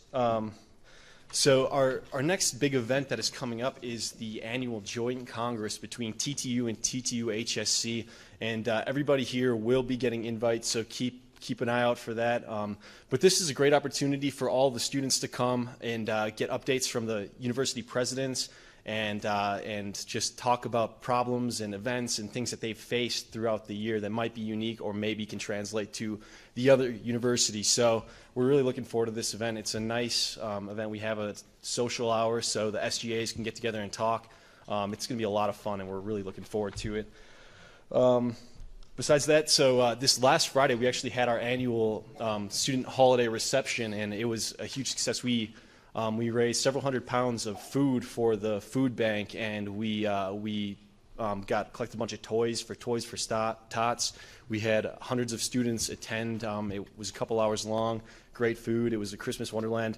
Some of my senators dressed up as Mr. and Mrs. Claus, and they went down to the pediatric wing of the hospital, and they gave out coloring books and crayons to the kids, and did all that stuff. So it was a lot of fun. We had a really good time. And also, so the next semester, we have a lot of big events coming up as well. So we'll have our annual middle school open house where we get all the local middle school students to come in, and we teach them all about medicine and nursing and biomedical research and things like that.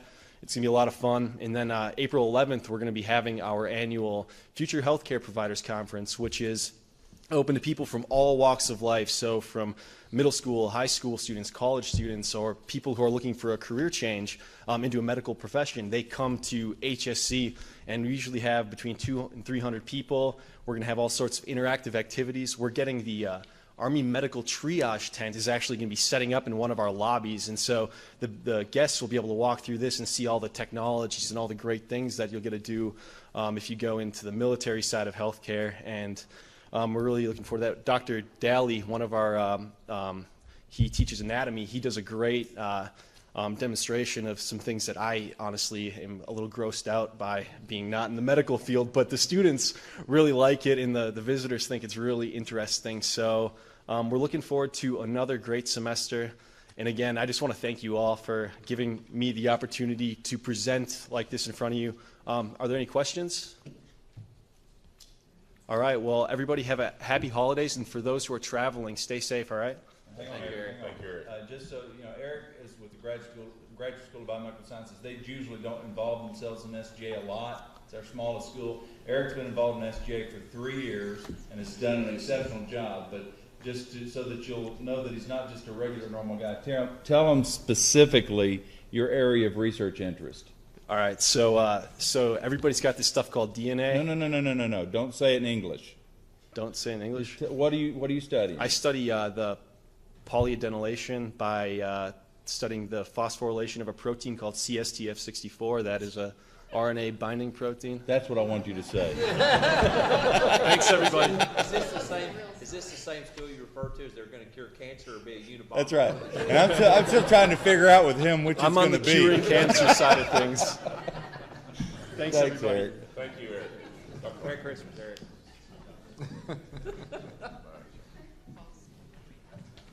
I like the first explanation better.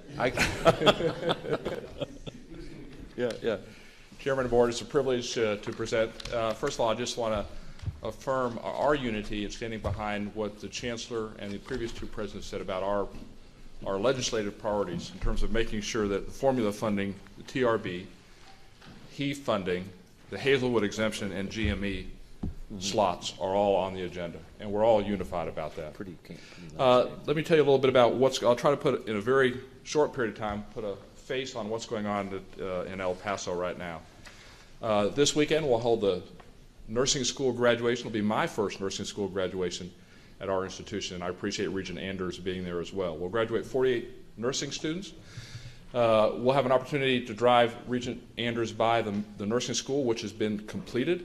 It's a 37,000 square foot facility. It's unique in that 11,000 of it is simulation training. Again, that's a training where you don't sit in the classroom, but you have a hospital room, you have an ICU room, you have an emergency department, you have a birthing room, and the nurses train in real life situations, oftentimes with either mannequins or people that are trained to represent people who have various diseases. It fosters interprofessional education, so it not only has nurses there, but we'll have pharmacists there, nursing students, residents, and physicians as well. It's really state of the art, and we're very excited about it. You all will be receiving an invitation to the ribbon cutting on February 3rd, and then we'll install the art, which you see in the middle panel right there, and we'll have a dedication for that sometime in the spring. We were excited to host the tenant board. This is not the local board. This is the national tenant board. Remember, there are partners in the new West Side Hospital and in our medical office building as well. In attendance, Jeb Bush was there, Trevor Fetter, who is the president and CEO of Tenet Hospital System, or Tenet Health, out of Dallas, Ed Kangas, who's the retired chairman of Deloitte Touche. At the bottom right, Senator Rob Carey, who is a former Navy SEAL and multiple medals, and a former senator from Nebraska. Karen Garrison, who's the former retired president of Pitney Bowes, Brenda Gaines, who was a retired president and CEO of Diners Club, and James Unruh, who ran Unisys before starting being the principal at a Alarian Capital Group. They came to El Paso because it is strategic for them. Strategic from a business standpoint, but also because of the clinical care that we offer there. And the partnership that we have. So that was a very big event. We're happy to have the Chancellor come out on November 4th. I'm pleased to say that the system and Texas Tech University and the Health Science Center here has sent out multiple groups to El Paso. Development group's been out. Information systems has been out. We've had the finance group come out. Who am I missing? The government relationships group come out as well. And that's to make sure that our transition period over the next 2 or 3 years, as we transition to a totally freestanding health science center or university, is that we have all the tools that we need. And the communication with these groups and the support has been phenomenal. So we appreciate that very much. I'm happy to say that our research efforts, although fairly new, remember we have 4 centers of excellence centered around infectious disease, neuroscience are 2 of them, obesity or diabetes is another one, is that we held annual conferences. These are international conferences, one in neuroscience and the 2nd annual conference in infectious disease. We're gaining recognition in those areas. We're partnering with our sister institution here in Lubbock, but also with University of Texas El Paso as well as centers around the United States. I'm happy to report that one of our professors was chosen as the lead editor for an international journal. So we're gaining some recognition there. That extends to what happens to students, because it's not just in the research area, but we have the scholarly activity and research program. We expect all of our medical students to participate. This isn't a course, but before they graduate, they have to participate in a scholarly activity. That can be at our university, or it can be at universities around the country. So they'll actually write to individuals around the country for research programs they're interested in, and they'll spend at least a month at that institution. For example, the person who won the #1 in the poster presentation, Zamir Abedin, is a 2nd-year medical student. Interestingly enough, his brother was a fellow of mine in Dallas, so it comes around. So we trained his brother, and now training Zamir, and he did his project up at Northwestern. I want you to go to the very bottom, the last poster listed, relationship between plasma polyunsaturated acid levels and depressive symptoms in the Cooper Center, or Cooper Career. This is Ted's institution and my former institution at UT Southwestern as well. And Jeremy will talk a little bit more about that. But that research doesn't stay in a research building, but it percolates all down to what we do at the medical student level and at the nursing student level as well. I'm proud to say that, just as Marjorie said, is she's emphasizing gender-related differences in terms of medicine and devices and how we apply and how people respond, is that we're making concerted effort at our institution as well to make sure that we foster the education and mentoring of women, both in our medical school and in our dental school as well. You can see that the Paul L. Foster School of Medicine Women in Medicine and Science organization has a mentoring course for young faculty members. I'll be mentoring individuals that want to have leadership position at the dean or at the chair level as well.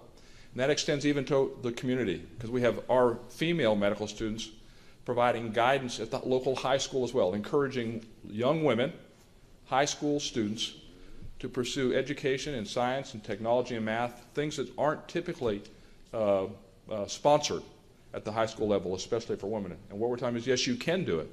And I'll remind you that 55% of our medical school classes, in fact, females, and the other 45% came from females. I participated in my first faculty recognition banquet, and you can see some of the recipients of the various awards there. It was a lovely evening. But really what I'm most proud of was I handed that over to Clinical Affairs, and I said, I want you to come up with the theme. And I've only been there for 5 months, and the culture that I want to create is a culture of excellence. I didn't tell them what I wanted the theme to be. They said, this is what we think would be appropriate for what you're trying to do here at the university. And the theme of the banquet was charting a course to excellence. So if you come to El Paso and you want fried okra, I'll tell you where to get it. If you want steamed okra, I'll tell you where to get it. If you want even fried or steamed, boiled okra, I'll tell you where to get it. If you want mediocre, it's not in El Paso. It's not on our campus. And they're getting that. Now, we have a mission that's centered around this theme of excellence. And Regent Steinmetz, this is our mission. The mission of Texas Tech University Health Science Center El Paso is to improve the lives of the people in our state and our community by focusing on the unique health care needs of socially and culturally diverse border populations through excellence in integrated education, research, and patient care. And I can say that without reading it. So after this discussion, I asked my fellow presidents what their mission statements were. This is Ted. I agree with Rick. This is President May. Submission is me mission, but I can't memorize it. And from Dr. Nellis, oh yeah, and we can do that and sports, both. Okay? So I just want to highlight our mission statement to the future. In the future, if you ask me, I will know it. All right, here's your quiz. On this picture, how many turkeys can you actually identify? This is a segue into the fact that one of the advantages of being a smaller institution is we actually have a Thanksgiving luncheon. The entire university is invited. And we served over 2,000 lunches. And what you can see is we actually serve them. I have an apron on.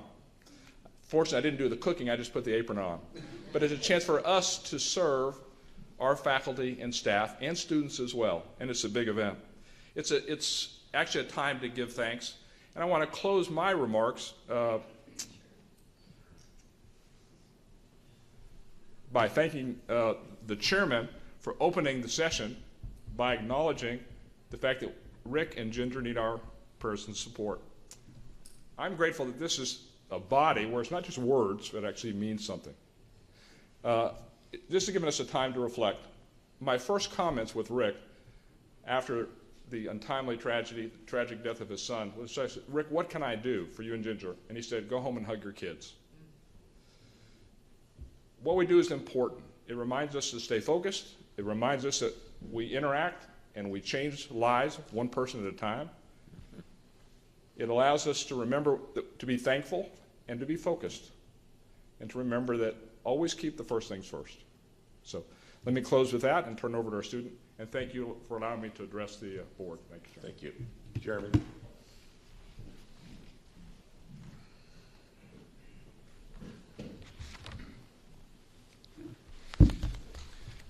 Chairman, members of the board, I want to again thank you for having me here and allowing me to speak to you. First, I want to thank Eric. He might have stepped out, but the event they held here and invited us to attend was well received. I wasn't able to attend, but we had great feedback from it. They learned a lot. So I want to start here with, let's see. I want to talk about I reported on the Sprint for Sparks, which was a fundraiser for the Sparks Community Center, where our student-run clinic is held. And this was the first year for the event, and it was a 5K, and it was great. We had 117 participants, 30 sponsors, and they raised over $3,500. And so with that being the first year, it's only going to grow from there, so this should be an annual thing. We can't wait to see where it heads. Also, we have College Cup, which the picture there on the left is the trophy case that kind of shows and outlines what's going on there. So we each class is split into 4 different colleges, red, gold, green, and blue, and we meet weekly for ethics classes. And we have a competition every year, and whoever gets the most points wins. And we have 4 events: a field day, an ultimate frisbee, a lounge day, and a gym day. And then we also get points for volunteer hours. And so right there you can see it's kind of a Hogwarts style thing where we're counting the numbers and kind of displaying that to all the students. And everyone gets really excited about that. It gives us a break from our library time and gives us a chance to socialize with all of our classmates. And on the right here, Dr. Lang talked about the SARP Symposium, and I just wanted to provide a little bit of background kind of from the student perspective. A lot of people might not do research and participate in research, and this gives us an opportunity to become more involved. And some people who ordinarily wouldn't do research are now really excited about doing research, and this can take our institution up to the next level and increasing the amount of research we have in our background. And so there was over 250 students that completed the SARP project, and there's still 200 more, myself included, working on ours. And many people went national. He talked about Zamir. I believe he went to Chicago. And then some people have been doing an international trip to Nicaragua, and there's some that are going to be doing that in the spring here and doing some research on the population there. And then Okay, thanks.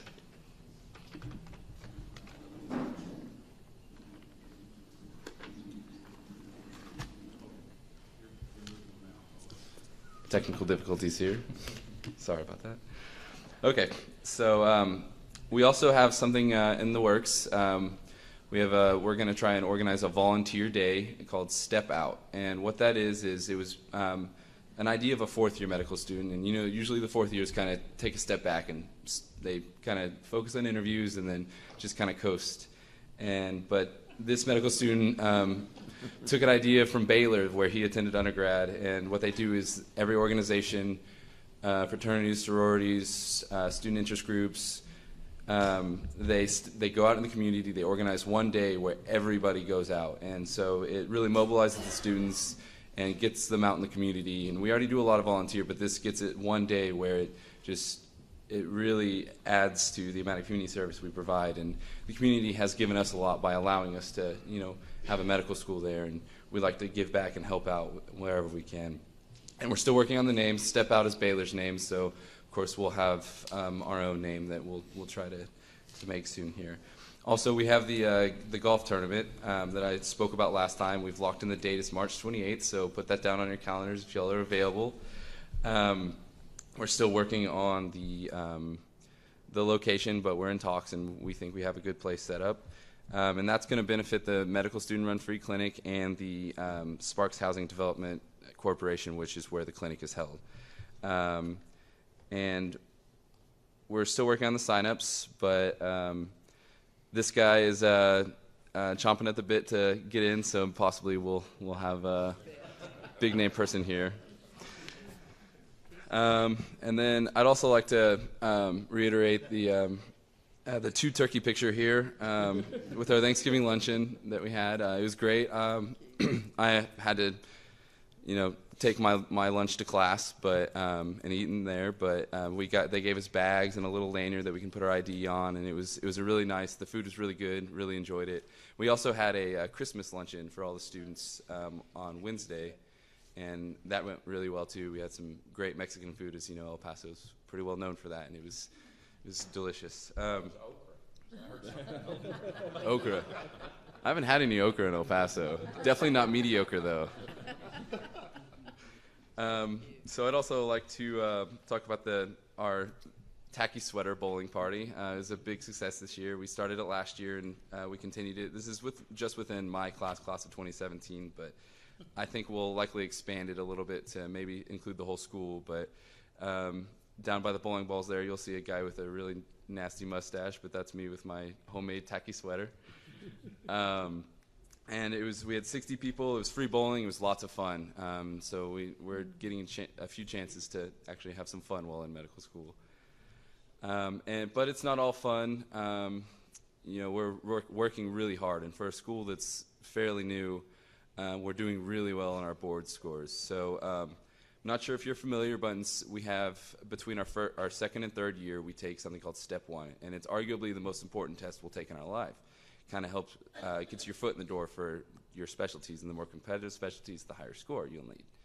And so this year, up until September 24th, this is where these statistics come from, we scored above the national average by 5 points, and 235 puts you in a pretty nice spot for most of the residencies.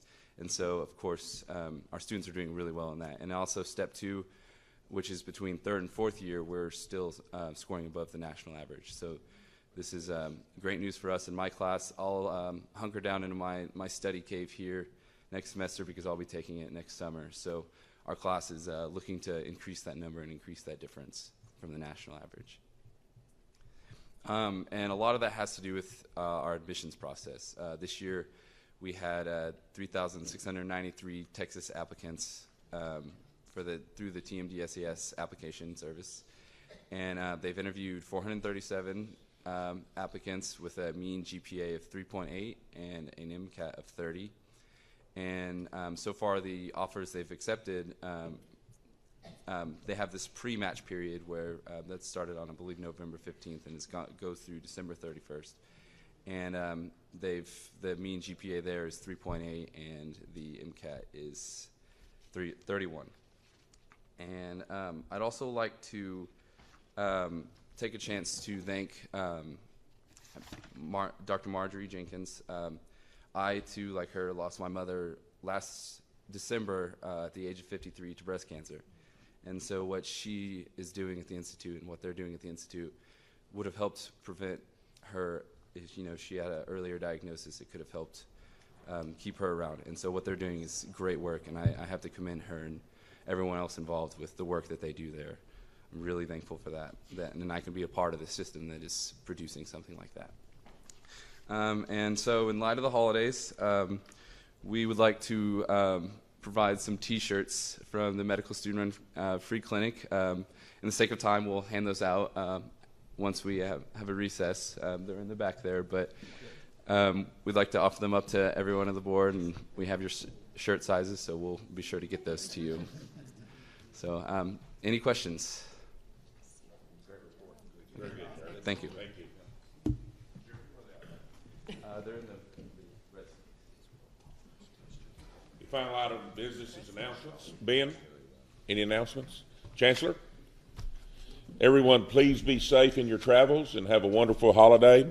Do I hear a motion to adjourn the meeting? Second? Second.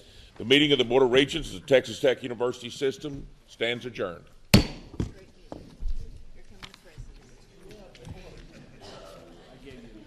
We made it.